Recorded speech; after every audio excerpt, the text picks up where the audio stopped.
ഇടുക്കി ചിന്നക്കനാലിൽ കാട്ടാനാക്രമണത്തിൽ തോട്ടം തൊഴിലാളി മരിച്ചത് പന്നിയാർ എസ്റ്റേറ്റ് സ്വദേശി പരിമളമാണ്. നെടുങ്കണ്ടം എഴുകും വയൽ കുട്ടൻകവലയിൽ ഇറങ്ങിയത് പൂച്ചപ്പുലിയെന്ന് വനം വകുപ്പ് സ്ഥിരീകരിച്ചു.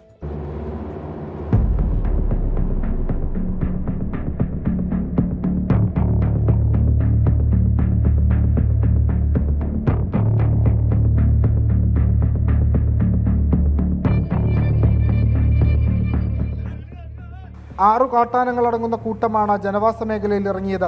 തേയിലത്തോട്ടത്തിൽ ജോലിക്ക് പോകുന്നതിനിടെയായിരുന്നു പരിമളത്തിന് നേരെയുള്ള ആക്രമണം. ഗുരുതരമായി പരിക്കേറ്റ പരിമളത്തെ ആശുപത്രിയിൽ എത്തിച്ചെങ്കിലും ജീവൻ രക്ഷിക്കാനായില്ല. അവർ തേയിലത്തോട്ടത്തിൽ തൊഴിലാളികളാണ്. രാവിലെ അവർ 8:30 പണിക്ക് പോകുമ്പോൾ നമ്മുടെ പന്തിരിക്കളത്തിനടുത്തും മറ്റേ പണിയാർക്ക് ഇടയ്ക്ക് വെച്ച് ഇവരെ ആണ് ചവിട്ടി. സ്ത്രീ തൊഴിലാളിയാണ്. അപ്പോൾ ഒരാൾ ചവിട്ടി, ബാക്കിയുള്ളവരൊക്കെ ഓടി രക്ഷപ്പെട്ടു. ഇല്ലെങ്കിൽ ഇവരൊക്കെ അവിടെ നിന്ന് ഭയങ്കരമായിട്ട് കൂവിയൊക്കെ പിന്നെ ആണ് വിട്ടത് ഇവരെ. എസ്റ്റേറ്റിൽ നിലയുറപ്പിച്ച കാട്ടാനക്കൂട്ടം ഏറെ നേരം കഴിഞ്ഞാണ് കാട് കയറിയത്.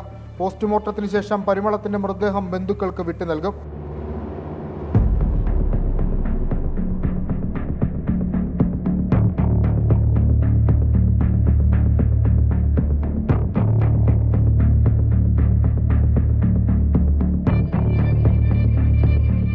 അതേസമയം നെടുങ്കണ്ടം കുട്ടൻകവലിൽ ഇറങ്ങിയത് പൂച്ചപ്പുലിയാണെന്ന് വനം വകുപ്പ് സ്ഥിരീകരിച്ചു. ഇവ മരത്തിന് മുകളിലിരിക്കുന്ന ദൃശ്യങ്ങളാണ് പ്രചരിച്ചത്. ആശങ്കപ്പെടേണ്ട സാഹചര്യമില്ലെന്നും വനം വകുപ്പ് അറിയിച്ചു. 24 ഇടുക്കി.